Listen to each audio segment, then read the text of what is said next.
Bismillahirrahmanirrahim. Assalamualaikum warahmatullahi wabarakatuh. Perkenalkan, nama saya Nadia Sekar Ayu, NIM 19070266083 dari kelas Gizi 6C. Saya di sini akan mempresentasikan proposal metodologi penelitian saya yang berjudul Dampak Pandemi COVID-19 terhadap Status Gizi dan Aktivitas Fisik Orang Dewasa Usia 20-30 tahun di Kabupaten Subang, Jawa Barat. Adapun pokok pembahasan dalam proposal penelitian saya yaitu latar belakang, tinjauan pustaka, dan metode penelitian. Apa sih yang melatar belakangi saya mengambil judul tersebut? Saya tertarik dengan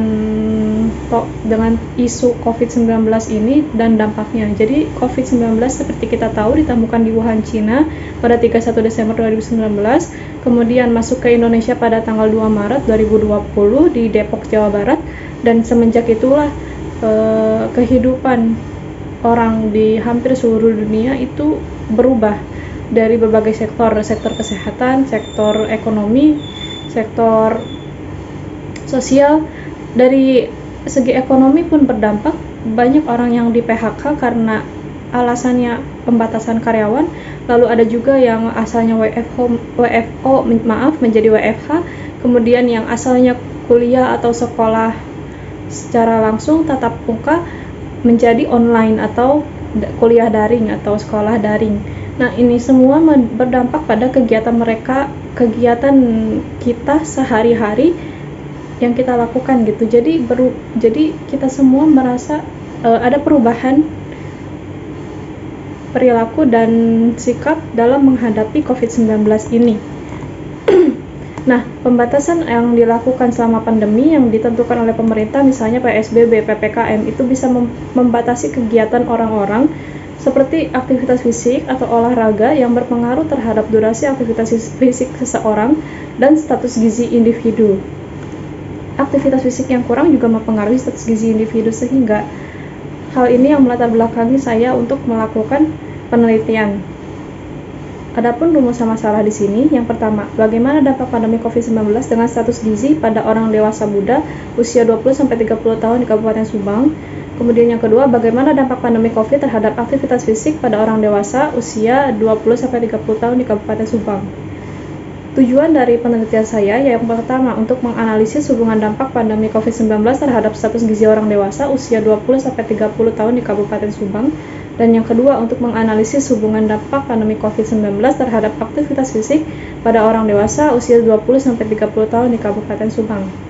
Untuk keaslian penelitian ini, saya sudah membaca beberapa sumber jurnal dan skripsi yang mirip dengan penelitian saya, tapi keaslian penelitian saya yaitu penelitian sebelum-sebelumnya biasanya meneliti aktivitas fisik pada pria selama pandemi COVID. Terus ada pula judul yang gambaran nutrisi pada mahasiswa di masa pandemi COVID.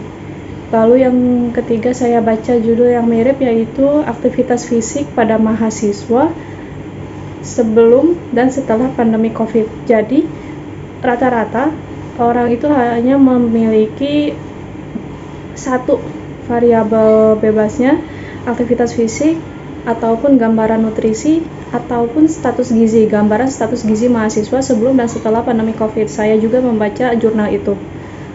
Nah, yang saya teliti adalah dampak pandemi COVID terhadap aktivitas fisik dan status gizi di Kabupaten Subang. Jadi yang membedakan yaitu saya meneliti sekaligus hubungan dampak pandemi terhadap status gizi dan terhadap aktivitas fisik.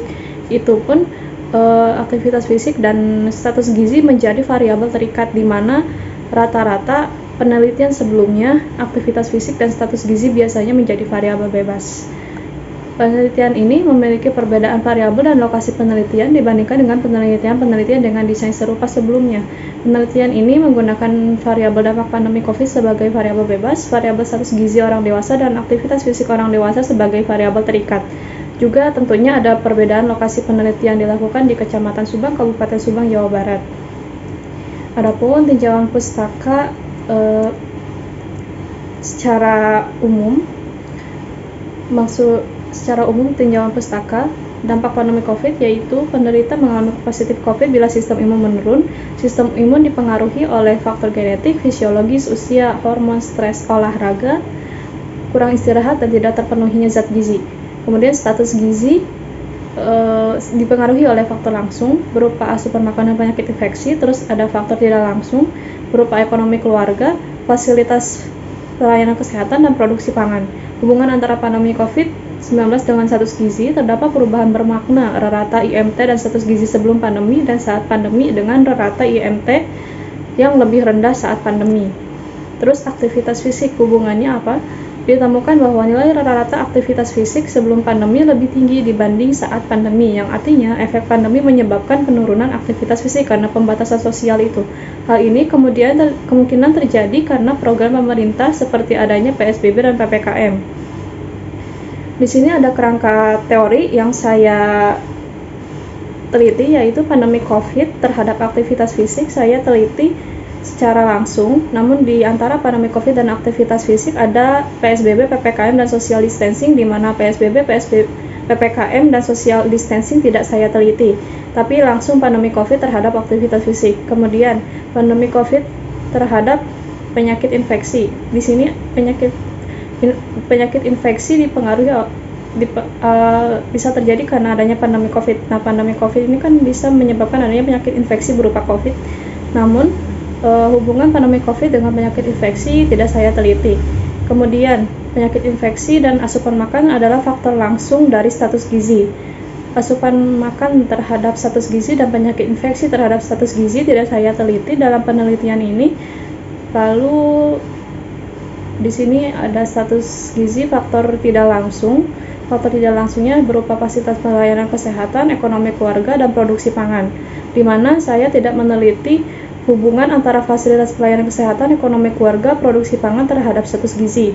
Kemudian, ekonomi keluarga dan produksi pangan dapat mempengaruhi pemilihan makanan yang kita makan sehari-hari. Pemilihan makanan ini dapat mempengaruhi pola konsumsi makan kita atau pola makan kita yang akhirnya berdampak pada status gizi. Di sini saya tidak meneliti secara langsung konsumsi makanan dengan status gizi, tetapi konsumsi makanan dapat berpengaruh terhadap status gizi seseorang. Di sini sistem imun tubuh juga ternyata berpengaruh terhadap penyakit infeksi dan status gizi seseorang. Namun saya di sini tidak meneliti, karena yang saya teliti secara langsung dalam penelitian ini pandemi COVID-19 terhadap aktivitas fisik dan pengaruh pandemi COVID-19 terhadap status gizi. Jadi penyakit infeksi dan asupan makan ini hanya sebagai faktor langsung, tetapi tidak saya teliti. Yang saya teliti yaitu pandemi COVID-19 langsung terhadap status gizi. Kemudian kerangka konsep di sini pandemi COVID dapat mempengaruhi status gizi dan aktivitas fisik seseorang. Adapun hipotesis variabel bebas dan variabel terikat 1, yang pertama H0, tidak ada hubungan antara pandemi COVID dengan status gizi orang dewasa usia 20-30 tahun di Kabupaten Subang, Jawa Barat. Dan yang H1-nya ada hubungan.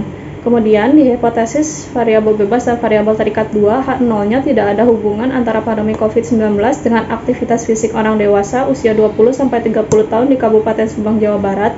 Sedangkan H1-nya ada hubungan.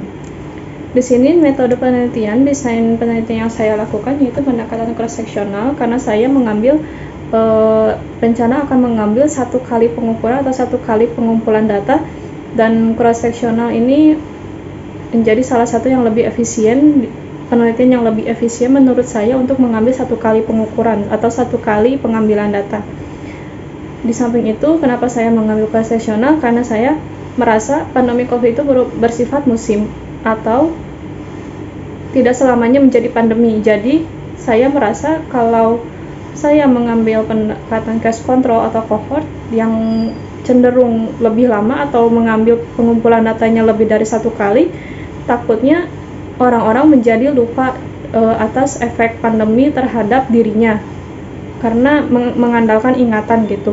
Jadi saya lebih mengambil pendekatan cross-seksional yang lebih singkat waktunya, dan pada saat itu juga sudah langsung dapat data gitu. Untuk lokasi dan waktu diambil di Kecamatan Subang, Kabupaten Subang, Jawa Barat, mulai Juni 2022. Terus populasi penelitian ini yaitu orang dewasa berusia 20-30 tahun di Kecamatan Subang, Kabupaten Subang, Jawa Barat. Sampel dari penelitian ini dipilih mewakili populasi yang memenuhi kriteria inklusi di Kecamatan Subang, Kabupaten Subang, Jawa Barat. Apa itu kriteria inklusinya? Kriteria inklusinya yang pertama orang dewasa, baik laki-laki maupun perempuan berusia 20-30 tahun di Kecamatan Subang, Kabupaten Subang, Jawa Barat, dan sehat jasmani dan rohani. Terus ada kriteria eksklusinya yang pertama orang dewasa, baik laki-laki maupun perempuan berusia 20-30 tahun yang sedang sakit atau sedang dalam masa pemulihan. Orang dewasa, baik laki-laki maupun perempuan berusia 20-30 tahun yang memiliki keadaan tidak dapat berdiri atau cacat fisik sehingga memerlukan sedikit tricky untuk melakukan pengukuran antropometri. Kemudian teknik sampling yang saya rencana akan lakukan yaitu teknik cluster random sampling karena di sini populasinya cukup luas. Saya mengambil di Kecamatan Subang, Kabupaten Subang, Jawa Barat, dan Kecamatan Subang itu memiliki 8 desa atau kelurahan. Dari setiap desa atau kelurahan itu saya akan mengambil 8 orang. Maksudnya saya akan mengambil 25 responden di setiap desa atau kelurahan sehingga nanti sampelnya terdapat 200 orang. Cluster random sampling yaitu teknik mengambil sampel secara acak berdasarkan klaster atau gugus karena mencakup sampel yang mewakili di setiap daerah yaitu 8 kelurahan atau desa di Kecamatan Subang. Di sini variabelnya dampak pandemi COVID sebagai variabel bebas, status gizi sebagai variabel terikat, dan aktivitas fisik sebagai variabel terikat. Adapun definisi operasionalnya, dampak pandemi COVID termasuk skala ordinal, dia menggunakan kuesioner survei sosial demografi dampak pandemi COVID yang saya dapat dari web Satgas COVID yang saya tuliskan linknya. Kuesioner ini berisi identitas dan beberapa pertanyaan tentang peristiwa kondisional yang terjadi pada suatu individu sebelum dan selama pandemi. Adapun beberapa pertanyaannya bersifat ordinal, jadi ada sangat sering, jarang, pernah, tidak pernah gitu. Jadi mengapa saya mengambil skala ordinal? Karena kuesionernya beberapa pertanyaan terdapat pertanyaan yang tingkatan seperti itu. Terus status gizi tentunya bersifat ordinal karena dia ada tingkatan underweight kurang dari 18,5, normal 18,5 sampai 22,9, overweight 23 sampai 24,9, kemudian obesitas 1 dan obesitas 2, dia menggunakan instrumen timbangan berat badan digital dan mikrotoa. Untuk aktivitas fisik kita menggunakan kuesioner aktivitas fisik Global Physical Activity Questionnaire. Ada 16 pertanyaan dengan rincian sebagai berikut dan diklasifikasikan ada aktivitas ringan, sedang, dan berat dengan skala ordinal. Berikut saya tampilkan klasifikasi aktivitas fisik tinggi, aktivitas fisik sedang, aktivitas fisik rendah untuk kuesioner aktivitas fisik. Kemudian ada tahap persiapan. Tahap persiapannya yaitu saya menyediakan kuesioner dampak pandemi tadi yang berdasarkan dari website resmi COVID, kuesioner aktivitas fisik GPAKI, terus ada formulir informed consent tentunya, dan ada alat ukur timbangan digital dan mikrotoa. Tahap pelaksanaannya saya akan memilih 200 responden dengan rincian 25 responden tiap kelurahan di Kecamatan Subang. Lalu responden ini kemudian mengisi informed consent. Setelah mengisi informed consent artinya dia bersedia, kemudian dia mengisi kuesioner dampak pandemi aktivitas fisik GPAKI, dan kemudian di akhir saya akan pengukuran berat badan dan tinggi badan responden.